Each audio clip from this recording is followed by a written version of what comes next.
سورہ نساء آیت نمبر 2۔ آپ حضرات کے پاس پیج نمبر ہے 152 152۔ اعوذ باللہ من الشیطان الرجیم، بسم اللہ الرحمن الرحیم۔ وآتوا اليتامى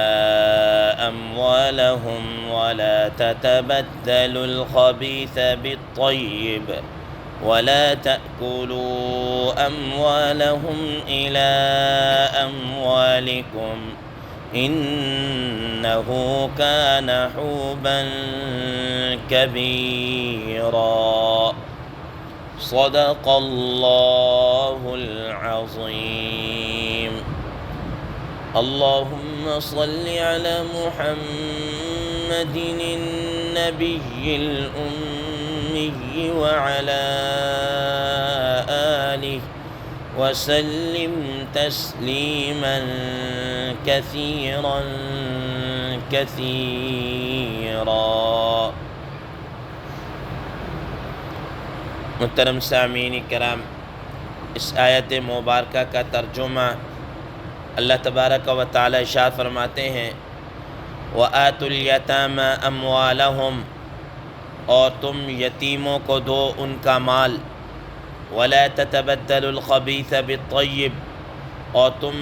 تبدیل نہ کرو ناپاک چیز کو طیب چیز کے بدلے میں، وَلَا تَأْكُلُوا أَمْوَالَهُمْ إِلَىٰ أَمْوَالِكُمْ، اور تم نہ کھاؤ ان کے مالوں کو اپنے مالوں سمیت، انہ کان حوبا کبیرا، بے شک اس طرح کرنا یہ بہت بڑا گناہ ہے۔ محترم سامعین کرام، ما قبل کی آیت مبارکہ میں اللہ تبارک و تعالی نے سب سے پہلے تقوی کو اختیار فرمایا، اس کا حکم دیا، اور اس کے بعد مردوں اور عورتوں کا ایک ہی جان سے پیدا ہونا اور پورے دنیا کے اندر روئے زمین کے اوپر ان کو پھیلا دینے کا ذکر کیا، اور اس کے ساتھ ساتھ رشتہ داروں کے حقوق کا تذکرہ کیا کہ ان کے حقوق کا خیال رکھو۔ تو گویا دوسروں کے حقوق کا تذکرہ کیا گیا۔ اب ان حقوق کے اندر سب سے پہلا حق یتیم لوگوں کا ہے، اس کے متعلق آج کی اس زیر درس آیت مبارکہ میں اور آگے آنے والی آیات کے اندر بھی اللہ تبارک و تعالی یتیموں کے حقوق کے متعلق گفتگو فرما رہے ہیں۔ محترم سامعین کرام، آپ تھوڑا سا اس بات کو ذہن نشین رکھیں یا وہ پس منظر ذہن کے اندر رکھیں کہ عرب کے اس معاشرے کے اندر جس طریقے سے عورتوں پر بڑا ظلم و ستم کیا جاتا تھا، ان کے حقوق نہیں ادا کیے جاتے تھے، ان کو وراثت میں حصہ نہیں دیا جاتا تھا، ان کی زندگی غلاموں سے بھی کیا ہے بدتر تھی، ان کے حقوق کا کوئی خیال نہیں رکھا جاتا تھا۔ اگر کسی شخص نے کسی عورت کو اپنا لیا ہے، یعنی شادی کر لی ہے، نکاح کر لیا ہے، اب جناب اعلیٰ وہ نہ اس کو اپناتا تھا نہ ہی اس کو چھوڑتا تھا۔ اسی طریقے سے یتیموں کے حقوق بھی، یتیموں کا حال بھی اسی طریقے سے تھا۔ وہ بڑی قسم پرسی کی زندگی گزار رہے ہوتے تھے، ان کے حقوق کا خیال نہیں رکھا جاتا۔ تو اسلام نے سب سے زیادہ زور بھی انہی کے حقوق کے اوپر کیا ہے دیا ہے کہ ان غریبوں کے، ان مسکینوں کے، ان محتاجوں کے حقوق کو کیا کیا جائے، ادا کیا جائے اور ان کا خیال رکھا جائے۔ تو گویا اس ضمن کے اندر یہ بھی بتا دیا کہ ہر وہ طبقہ جو کسی وجہ سے لاچار ہو، کمزور ہو، ٹھیک ہے، اور اپنا حق نہ لے سکتا ہو، تو ان کے حقوق کا خیال رکھا جائے، ان کمزوروں کے حقوق کو دبایا نہ جائے، ہڑپ نہ کیا جائے، بلکہ ان کے حقوق کی ادائیگی کا خیال رکھا جائے۔ محترم سامعین کرام، یتیم کسے کہتے ہیں؟ عربی زبان کے اندر یہاں پر جو فرمایا یتامہ، یہ یتیم کی جمع ہے۔ یتیم کا لغوی معنی حضرات مفسرین کرام رحمہ اللہ فرماتے ہیں اکیلے اور منفرد کو کہا جاتا ہے۔ اسی وجہ سے وہ موتی جو سپ کے اندر اکیلا ہو تو اس کو در یتیم کہا جاتا ہے، اس کو در یتیم کہا جاتا ہے۔ اور شریعت کی اصطلاح کے اندر یتیم کسے کہتے ہیں؟ فرمایا کہ یتیم اس کو کہا جاتا ہے کہ جس کا باپ کم سینی کے اندر فوت ہو جائے تو اس کو یتیم کہا جاتا ہے۔ تو کیا انسانوں کے اندر ہر وہ جاندار، ہر وہ انسان جس کا باپ اس کی کم سینی کے اندر فوت ہو جائے اس کو یتیم کہا جاتا ہے۔ اور صاحب لغت لکھتے ہیں کہ جانوروں کے اندر یتیم اس کو کہا جاتا ہے کہ جب اس کی ماں کیا ہے مر جائے تو اس کو یتیم کہا جاتا ہے۔ بہرحال اس یتیم کا جو ٹائم پیریڈ ہے، جو اس کی لیمٹ ہے، اس کے متعلق بھی خود حدیث مبارکہ میں ارشاد فرمایا گیا، لا یتما بعد الاحتلام، یا ایک اور روایت کے اندر آتا ہے لا یتما بعد البلوغ، کہ آدمی جب بلوغت کی عمر کو پہنچ جائے تو پھر یہ یتیمیت ختم ہو جاتی ہے۔ تو گویا کہ یتیمیت کا جو دور ہے، یتیم ہونا، یہ اس کے بالغ ہونے تک ہے۔ اس عمر سے پہلے اس کو یتیم کہا جائے گا۔ اس کے بعد جو ہے شریعت کہتی ہے کہ یہ یتیم نہیں ہے، اب یہ سن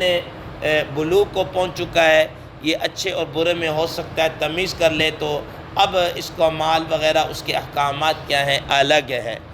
تو بہرحال شریعت کے اندر یتیموں کے حقوق اور ان کی ادائیگی کے اوپر بڑا زور دیا گیا ہے۔ نبی کریم صلی اللہ تعالیٰ علیہ وسلم نے اسی وجہ سے فرمایا،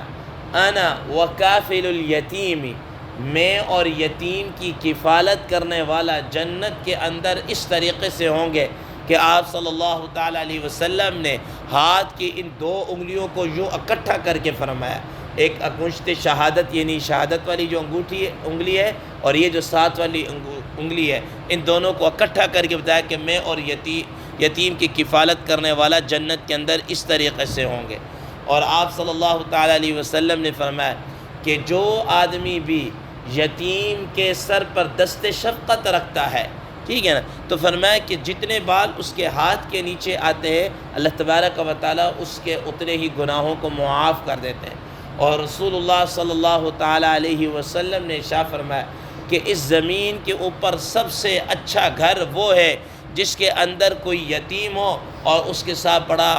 حسن سلوک کیا جائے، اچھا سلوک کیا جائے، اچھا برتاؤ کیا جائے، وہ گھر اس زمین کے اندر سب سے اچھا ہے۔ اور فرمایا کہ سب سے بدتر اور برا گھر وہ ہے کہ جہاں پر کوئی یتیم ہو اور اس یتیم کے ساتھ انتہائی برا سلوک کیا جائے، اس کے ساتھ برا سلوک کیا جائے،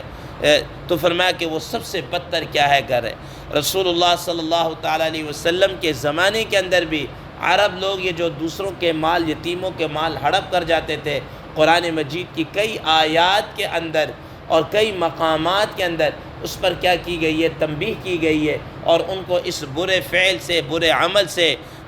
روکنے کا اہتمام کیا گیا کہ بھئی وہ اس کام سے باز آ جائیں۔ آپ دیکھ لیجئے سورہ ماعون، ارأیت الذی یکذب بالدین فذلک الذی یدع الیتیم، ٹھیک ہے نا، وہ یتیموں کو دھکے دے کر نکالتے تھے، اس کی قباحت کو اور برائی کو بیان کیا گیا، ٹھیک ہے، اور بلکہ یتیموں کے ساتھ حسن سلوک کا کہا گیا۔ اسی طریقے سے کیا کہتے ہیں سورہ فجر 30ویں پارے کے والفجر ولیال عشر، اس کے اندر دیکھ لیجئے کہ جب کیا کہتے ہیں کسی آدمی پر مالی پریشانیاں آ جاتی تھیں تو وہ یہ سمجھتا تھا کہ شاید اللہ تبارک و تعالیٰ میرے سے ناراض ہیں، اور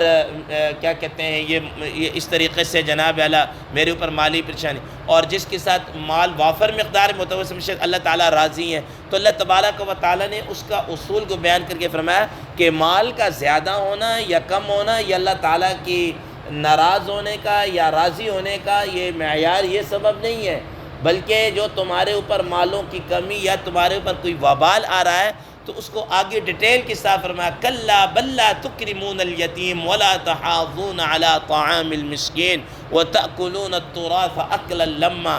ٹھیک ہے نا، کہ تمہاری یہ عادت بد تھی کہ تم لوگ یتیموں کا اکرام نہیں کرتے تھے، تم ان کے مالوں کو ہڑپ کر جاتے تھے، مسکینوں کو کھانا کھلانے کی ترغیب نہیں دیتے تھے، لوگوں کے وراثت کے مال کو ہڑپ کر جاتے تھے۔ تو بہرحال اللہ تبارک و تعالیٰ نے اس آیت مبارکہ کے اندر ان کے حقوق کو بیان کرتے ہوئے 3 طرح کے حکم دیے، 3 حکم اس آیت مبارکہ کے اندر دیے۔ فرمایا نمبر 1 پہلا حکم وَآتُوا الْيَتَامَى أَمْوَالَهُمْ، ٹھیک ہے، اور دوسرا حکم وَلَا تَتَبَدَّلُوا الْخَبِيثَ بِالطَّيِّبِ، اور تیسرا حکم وَلَا تَأْكُلُوا أَمْوَالَهُمْ إِلَىٰ أَمْوَالِكُمْ، 3 حکم دیے۔ تو پہلا حکم یہ دیا، فرمایا وَآتُوا الْيَتَامَى أَمْوَالَهُمْ، کہ تم یتیموں کو ان کا مال ان کے حوالے کر دو۔ یہ کب حوالے کرو؟ قرآن مجید کی اسی رکوع کے اندر آگے آنے والی آیات کے اندر آ رہا ہے کہ جب وہ سن بلوغت کو پہنچ جائے تو تم ان کا مال ان کے حوالے کر دو، ان کا مال ان کے حوالے کر دو۔ روایات میں آتا ہے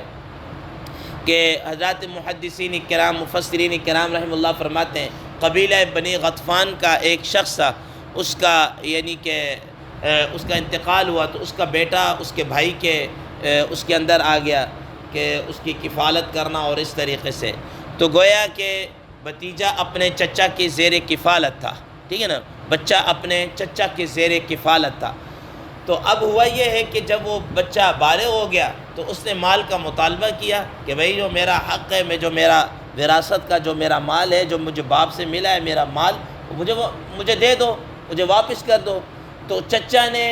اس مال کو دینے میں انکار کر دیا، ٹال مٹول سے کام لیا۔ تو وہ جناب اعلیٰ اپنے چچا کو لے کر رسول اللہ صلی اللہ تعالیٰ علیہ وسلم کے بارگاہ اقدس میں تشریف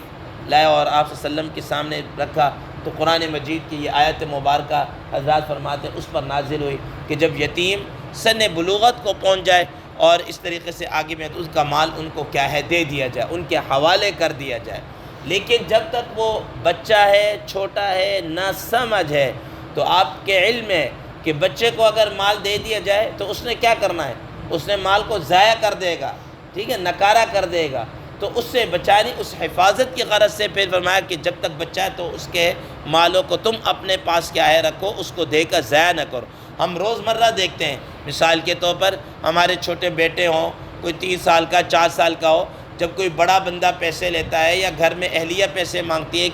تو بچے بھی ہوتے ہیں مجھے بھی دیں، وہ بھی کہتا ہے مجھے بھی دیں۔ آپ بے شک اس کو 10 کا 50 کا 20 کا کوئی نوٹ دے دیں، تھوڑی دیر بعد دیکھیں کہ اس کو یا تو کچومر بنایا ہوگا یا 2 حصوں میں وہ کیا ہے پھٹا ہوا ہوگا۔ ان کو نہیں پتہ کہ اس کی اہمیت کیا ہے کس طریقے سے۔ تو یہ چیز جب بچوں کو آپ دیں گے پیسہ تو وہ اسی طرح ضائع کریں گے۔ تو قرآن مجید نے اس میں پہلا حکم دیا کہ جب وہ سن بلوغت کو پہنچ جائے اور اچھے اور برے تمیز کو پہچاننا شروع کر دیں، وَآتُوا الْيَتَامَى أَمْوَالَهُمْ، تو تم ان کے مالوں کو ان کے حوالے کیا ہے کر دو، ان کے حوالے۔ یہ پہلا حکم کیا ہے اس آیت کے اندر آگے۔ اب دوسرا اور تیسرا حکم آگے وہ انشاءاللہ کل کے 10 میں ذکر کیا جائے گا۔ اللہ تبارک و تعالی عمل کی توفیق عطا فرمائے۔ وآخر دعوانا ان الحمد للہ رب العالمین۔